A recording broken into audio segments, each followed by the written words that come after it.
Very special guest today joining us in the trenches with Dave Lapham, brought to you by First Star Logistics, as always coming to you from our awesome studios. And it's my former roommate, the legendary Ken Anderson, number 14 in your program, number 1 in your heart. This guy was as accurate as anybody. Very, very underrated athlete. He could run, he could throw, he could do it all. And wanted to find out what he thought about Jake Browning and the success that Jake Browning is having. We asked him about that. We asked him why, and he talked about how his teammates are playing so well around him, the coaching staff putting together great game plans, the running game, complimenting what Jake Browning is doing. We've talked about it, and Kenny seems to be in concert with it. If everybody does a little, nobody has to do a lot, and then Jake Browning could be the best version of Jake Browning that he can possibly be, and that's the way it's looking. We talked about the upcoming opponent, games left in the schedule. They're in the hunt. One of 6 teams with a 7-6 record. You'll like what Ken Anderson has to say about Jake Browning and the possibilities for the Cincinnati Bengals football team down the stretch.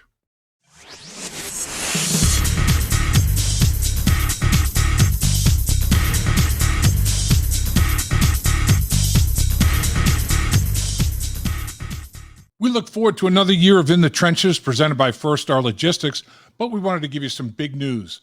This season, you'll find our interviews and keys to Bengals victory on In the Trenches in the First Star Media Group YouTube channel, along with our growing team of Joe Goodberry's Bengals on the Brain and Malik Wright's State of the Jungle. Also, the great folks at First Star Logistics have big plans this season with special giveaways each week the Bengals play. So be sure to visit both channels and our social media pages to stay updated on all giveaways and the latest news on the Bengals. So be sure to subscribe to the First Star Media Group YouTube channel, as after this season, it'll become the channel that will host all our content. You made an unbelievably wise decision today to join In the Trenches with Dave Lapham, brought to you by First Star Logistics, because we have the best quarterback to ever play for the Cincinnati Bengals. Franchise history, bar none. And we're honored to have Ken Anderson join us to talk about Jake Browning. How about that? Those performances by JK. What do you think, my man? Well, he may be the best quarterback ever. I don't know. He's looking pretty doggone good. No, I think the exciting thing, Dave, is, I was at, the Pittsburgh game, and it was kind of a struggle for him that day. And to see the improvement from to the next week down in Jacksonville and then to this game, I mean, he's really playing with a lot of confidence, it sure looks like. Is that the big thing? Confidence is what it's all about? I think so. He's not tentative making decisions, most of the time. I think the other thing is that the team has a lot of confidence in him. And, so everything around it. And, to me, it looked like all of a sudden they go down to Jacksonville and, they started running the football. He's under center. They committed to the run a little bit. But I think maybe in Pittsburgh, they only ran the ball 8 times total. And it was going to be a low-scoring game. They weren't going to score a bunch. So that's a game you could ride with the run, even if it's not successful. But all of a sudden, the next game, they're kind of committed to the run. He's under center a little bit. They're making some plays out of play-action passes, moving the pocket a little bit, and it, kind of continued last week. But now all of a sudden, they found a screen game. And how about Chase Brown? Got kind of his first extensive playing time, and it's just they're really playing good complementary football. The defense stepped up, yesterday as well. And so, no, it's just it's really kind of fun to watch him play. And now, as my sweatshirt says, why not us? It is us. The rest of the year, why? The way we're playing, why not? Exactly. Why not? You mentioned Chase Brown. He's got the longest run from scrimmage for the Bengals this year, 31 yards, and then in the screen game, he's got a 54-yard touchdown to go along with that run of 31 yards. This kid is an explosive, big play, chunk yardage type guy. He's got something to him. When he accelerates, he on the screen pass, he got up to over 22 miles an hour. GPS deal that they're due now in the NFL. Yeah. Second only to DK Metcalf. Second only in the all season long, like 22.05 miles per hour or something. He can pick him up and move him, man. Right, and what a nice change of pace to Joe Mixon, who I think is really running well now. He's running hard. He made plays in the screen game. So now, they got a kind of a nice, 1-2 combination. And, we said, well, where's he been? Well, he's kind of been, nagging injuries, the first part of the season. So it's nice to see him healthy and getting a chance. So, like you said, 2 screen passes go for 99 yards and one of them for a touchdown. 2 screens for 99 yards. He had 275 yards passing. When you have 99 yards on a couple of screens, I mean, that gets you settled in. That gets you off and going and builds that confidence, doesn't it? Oh, no, it sure does. But what I like, Dave, is that same motion they threw the screen off of. I think might have been the series before. Same motion and threw a play action pass down the field. Yep. So they had a lot of complementary things, off the same look for the defense. Is that what it's all about? Is that trying when you have a quarterback and you're trying to? I mean, you played the game at the highest level. You coach the quarterback position as well at the highest level. From a coaching standpoint, is it you're trying to get a quarterback, an inexperienced quarterback, a handful of plays that might work against as many different things as you possibly can imagine? I think that's a big factor right there. But I think as much as anything, the last couple of weeks is coming up with a game plan. And then Jake being able to communicate, I like this, I don't like this. Before he hadn't run much of anything. Right. He kind of said, I don't know what I like and I don't like. But now he's kind of getting a feel for that. I feel comfortable with this. He's doing a great job kind of, moving the pocket a little bit. So, I mean, he's making good decisions. So I think he's comfortable and have confidence in what Zach is calling. The last 2 games, he got the ball to 8 different receivers last week and 9 different receivers in this football game, and he did it by halftime. I mean, he's distributing the ball like you did, distributing the ball to all quadrants of the football field. How big is that? Well, no, I think, take what they give you, and I think the other good thing, Dave, is, nobody's complaining about touches. I mean, last week, Jamar, how many times would he get, 10 catches, something like that? There wasn't nearly as many this week. Right. All of a sudden, T. Higgins is featured a little bit more. Hayden Hurst gets his first touchdown. So I think it's, just going and, all right, I kind of got a feel for what's going to happen here and throw the ball to the guy that's open. Yeah. Hudson got that touchdown catch, the tight end. Yeah. It's remarkable. Now, Jake's completion percentage in the games, 75.5%. Very Ken Anderson-like. I mean, he's almost thrown for 1,000 yards already, 924 yards, 75.5%. Yards per attempt, 9.06 because of those, screen pass chunks and other chunks. 5 touchdowns, 2 interceptions, quarterback rating of 110.9. I mean, they are allowing Jake Browning to be the best version of himself he possibly can be, aren't they? Yeah, no, they are. But I kind of go back to it that, when you kind of get the running game established, it anchors the line a little bit, the defensive line, and it gives the offensive line a lot more confidence. I can come off the ball a little bit rather than pass protecting the whole game. That lends to the play action pass. And the nice thing about most play action passes, it's 7 or 8 man protections. Yep. So, you've got these things are solidified up front. So, but like I said, I think one of the big keys the last couple of weeks is being able to run the football. Drew Sample, they've put him in the backfield on the hip of Jake Browning, a big 260-pound tight end that's doing a great job for him in blitz pickup, and then he's leaking out there late, as a safety valve for him to check down and that sort of thing. I mean, they've really put together a plan where, and Frank Pollock's run game, I don't want to leave him out. The last couple of weeks it's been he's going to trap you, he's going to pin you, he's going to double team you. And I swear, I mean, the Indianapolis Colts, these guys were kind of looking around a little bit. Where's it coming from now? And that slows the pass rush down big time. Yeah, and they've got good interior linemen, up in Indy too. And, they really weren't a factor in the game. And, they were doing a good job. I believe you've got most of the stats and sacking the quarterback coming in and getting turnovers. No sacks last week. We had the one pick six, and it looked like more of a miscommunication maybe between him and the tight end when the ball kind of got in one hand and batted up, and they ran it back. No, I just think, it's just exciting. I mean, here we are. It was kind of, doomsday had hit when Joe Burrow got hurt. And then the Pittsburgh game, oh my gosh, the season's over, and then all of a sudden the spark is back.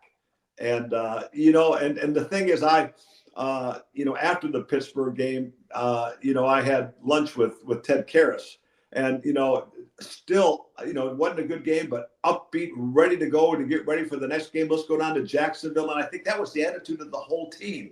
It's okay. We're better than this. Nobody got their daubers down, and let's just go back to work. Everybody do your job. And it sure paid off the last 2 weeks. Man, it's amazing. In the last two games, in a 2-minute and 20-second span down in Jacksonville, the Bengals gave up 14 points. And they go from a 7-point lead to a 7-point deficit. And then in this football game, they're up 14 in 25 seconds. The Colts scored 2 touchdowns to tie the football game. Now, the Bengals never trailed in this game against the Colts, but they took the Jaguars took a lead down there on the road in a hostile environment, Monday Night Football. And the thing that impressed me, the whole football team, not just Jake, but Jake kept his composure, stared adversity right in the face, and then came back and won the football game, compartmentalized and moved on, overcame the mistakes. And Hudson, like you mentioned, he and Jake had a communication issue on the pick six. What does he do? He goes to him on 3rd and 10 for first down, goes to him for a touchdown, move on and overcoming the adversity like that. That's a big growing experience, isn't it? No, it is. And I think the other thing I'd like is to see Joe Burrow's involvement on the sideline. He's got a headset on. He's looking at the iPad. He's passing it to Jake. He's communicating with him. I won't mention any other quarterbacks around the league that may be hurt, but they had shots of him, one game sitting up, in a private suite rather than being down on the sideline with his teammates. And, Joe is so in tune with what's going on, and his eyes are invaluable. And I'm sure he might be able to get in Zach's ear every once in a while about what he sees and what may be good coming up. So there's still a month to play, 4 games to play in the National Football League, and 48 different players, I think it's 48, that's the last count I heard, have played at the quarterback position already this season. It's unbelievable. I mean, what can you do, Kenny? I mean, is there anything that can be done to keep these guys a little bit healthier at the quarterback position? It's a tough dynamic, man. Well, I mean, a lot of are just freak things, Dave. I mean, we can't protect the quarterback by the rules any more than we're doing right now. Right. Joe Burrow, falling on his wrist. Well, what are you going to do about that? I mean, it wasn't a late hit. There was nothing, going on with that play. I think it goes back to showing the importance of a backup quarterback. And I think, of course, after Joe gets hurt, you listen to a lot of the talking heads on some of the sports call-in shows. Well, they got to go out and they got to get a veteran. They should have invested in a backup quarterback before the season started. They should have got to this point. Just all of a sudden, we may have found our Brock Purdy. Right. I mean, it's so now I think anything, if he can continue to progress, and I mean, quite frankly, he's not going to keep on this pace the rest of the season. No quarterback is. But as long as he can be solid for the rest of the year, then I think that just goes to show, man, we got 2 guys that can play and can win for us. We're in good shape for next year. What did you think when he left the game with that cramping in his thumb? I mean, at the time, nobody knew exactly what the situation was. Have you ever cramped up your thumb? You ever had that situation? No, I mean, the thing was funny is it's when he was running the ball, and then all of a sudden, that's when he kind of started fiddling with it. And I go, right. What the heck's going on here? And then, oh my God, did he break his thumb? And oh gosh, but I do have a lot of confidence in A.J. McCarron. I will say this, but and then when he comes back, he had a cramp in his thumb. Then I just had to start laughing. I can only imagine the grief that he was getting on the sideline. Oh man, I guess Joe Burrow was just laughing his head off, man. It was crazy. And you know how it is when it's in the 30s, you don't necessarily feel like you need to drink water. And I guess he didn't drink any water, and he just got dehydrated and got cramped up. Like I say, he learned the lesson, and he's going to have to pay the price of the locker room for a while now. Yeah. There's no 2 ways about that. Maybe more thumb exercises, Dave. I don't know if that would help or not. Yeah. So on a 2-game winning streak, scored 34 points in both of the football games. I mean, that's pretty darn impressive. And now coming to town, the Minnesota Vikings off of a 3-0 victory. In this era of football, I never thought I'd see a 3-0 final. It's crazy. Oh, no, that can't be right. Are they still in the Right. first quarter? No, it's at the end of the game. No. Well, and I think, Minnesota is suffering. They lost their starting quarterback. And, Right. then they traded for, Joshua Dobbs. Yep. He comes in and lights it up right away. And then he kind of steps back into reality. But I think it just goes to show it's another game that you can't say, oh, gosh, the Bengals have no chance in this one. I mean, you look at the rest of the schedule. I mean, who on there is not beatable? Right. I mean, I think we've got, Baltimore one more time. But, but other than that, I mean, guys playing with backup quarterbacks, we got to win, 3 out of the 4. I think when we get to 10, we're in pretty good shape. Yeah, exactly. I mean, you've got Baltimore. They have played twice, but they do have Cleveland. They do have Pittsburgh in the final games. They've also got to go to Kansas City. Yeah. That's the one. Yeah, and Minnesota, Brian Flores, the defensive coordinator. There's not a blitz, a pressure package, a defensive front that's been running the National Football League that he won't run. I mean, this guy, he's so hard to prepare for because he's got so much stuff that he uses, coverage-wise and everything else too. As a former coach, quarterback coach in the National Football League, coordinator, and everything you've done, how do you prepare for a guy like this? I mean, do you try to make, again, a few things applicable to as many different looks as you can? Yeah, that's a good idea. I would start off, let's try to get a good run game. You can do it all you want back in the secondary disguising stuff. If we're running the football down your throat, it doesn't mean anything. And then all of a sudden that changes your plan. You've got to commit safeties to stop the run, and it takes you out of what you may want to do in your exotic blitz packages. And all of a sudden, if you can be successful on first and second down, it's tough to come with all those exotic third down blitzes, when you can get the ball out quick and still pick up a first down. So, I think, just constantly trying to stay ahead of the down and distance, in this one. And like I say, give the offensive line a chance to do their job. It's amazing. There are 16 teams in the AFC. 6 of them are 7-6 right now. 6 different teams are 7-6. It is absolutely nuts. I mean, the Bengals are right in the thick of it, but every team they play, like you say, are beatable. But every team remaining on the schedule, if the playoffs were to start tomorrow, every single one of them be in the playoffs. Mm-hmm. It's nuts. It's nuts. Yeah. No, and everybody says, Kansas City, well, they, we've done okay against them in the past, and and they look beatable this year. I mean, you watched the game that they had, last night. So no, I mean, like I say, it's why not us? It kind of goes back to the saying they had a couple of years ago. Well, the vast majority of this team have been through situations like this. Okay. They've got experience to lean on, in these playoff stretches. And I think, that'll be a big calming effect on Jake as well. One thing that the Bengals have done a really good job of is taking care of the football. I mean, they've only had 11 giveaways in 13 games, 11, tied for fewest in the NFL. They've put the ball on the ground, 7 fumbles in 13 games, tied for second fewest in the league, and lost only 2, tied for fewest in the NFL. I mean, that's something that Jake has carried on with. I mean, he's not a turnover machine. That's a big deal, isn't it? No, it is. How many times you see these young guys go in a game and the ball's going into the other people's hands, and and you're out of the game before it starts. I really like his poise, and he hasn't played a lot in the NFL, but this guy has been a winner. I mean, how many, California state titles did he win, and how many touchdown passes did he throw in high school? He had a great career at Washington. I think he might have been a 4-year starter, won a lot of games there, completed a lot of passes. And, it's sometimes as coaches, when you scout, well, maybe he's not fast enough. Well, maybe his arm's not strong enough. It's maybe this, maybe that. Well, all of a sudden, I give him a lot of credit. He's bounced around, 5 years now on practice squads. And I really like reading about him. All he's been concerned about since he's been here is how can I help make the team better?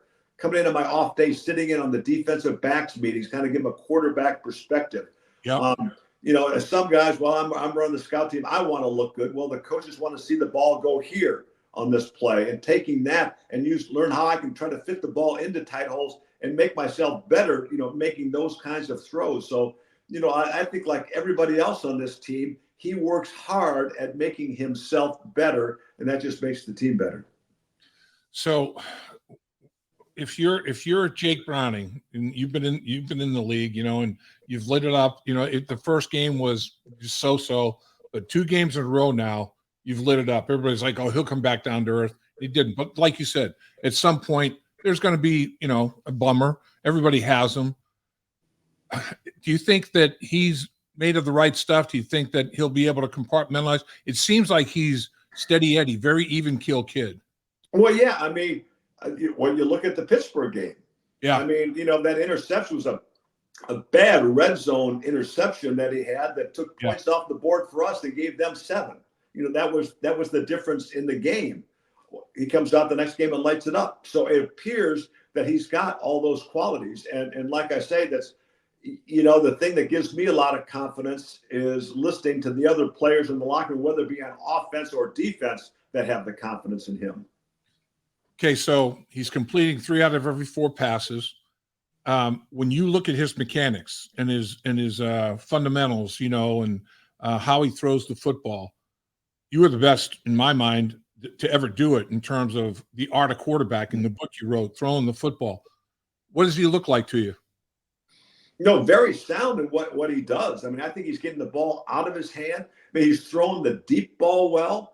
He's doing a great job in the play action pass. I think the only, if I got to nitpick a little bit, the only that makes me nervous is, you'll see him sometimes step up in the pocket and deliver the ball, does a great job. But sometimes he kind of retreats too much. And I'm getting very nervous that he's going to take the big sack and trying to throw it to the wrong guy. But so far that hasn't happened. But that's the only thing that makes me a little bit nervous.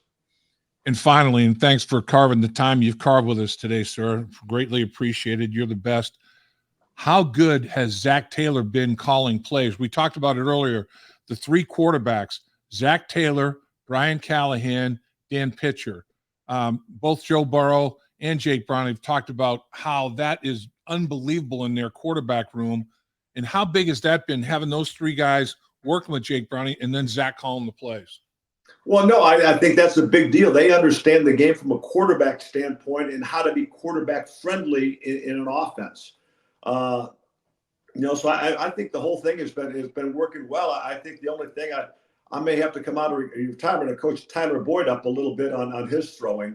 But other than that, I think the quarterbacks are doing a pretty good job. You're the man, K.A.